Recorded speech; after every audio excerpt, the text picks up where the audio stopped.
Assalomu alaykum qadrli kanalimiz kuzatuvchilari, e'tiboringiz markazida UFC MMA olamida ro'y berayotgan eng so'nggi yangiliklar bilan Vodiy MMA kanali.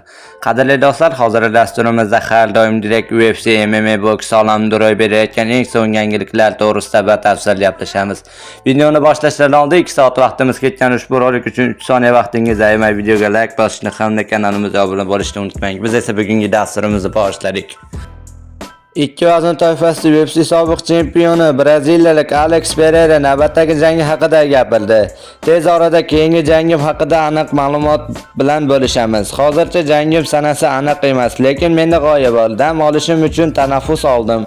2024 juda ko'p ishlab yubordim. Tanam charchagan, jarohatlarim bor. Shu bois tiklanishim uchun ko'proq vaqt ajratishga qaror qildim. Endi sekin-asta qaytyapman, dedi Pereira.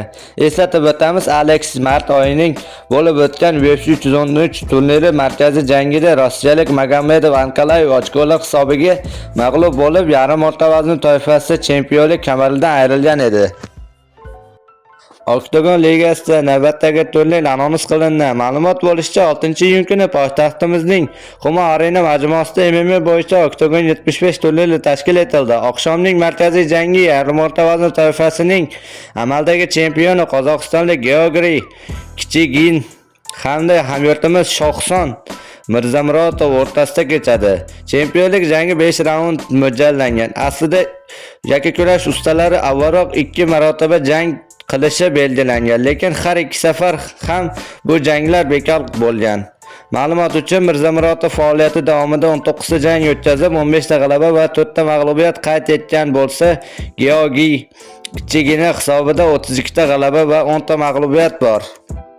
Qadrli do'stlar, hozirgi dasturimiz xuddi mana shu yerda o'z yakuniga yetdi. Videoni oxirigacha ko'rganlar barchasiga kattakon rahmat. Video yoqqan bo'lsa like bosishni unutmang. Keyingi dasturlarimizni ko'rishguncha xayr, o'zingizga ehtiyot qiling. Vodiy MMA kanalidan uzoqlashmang. Tez orada ko'rishguncha do'stlar.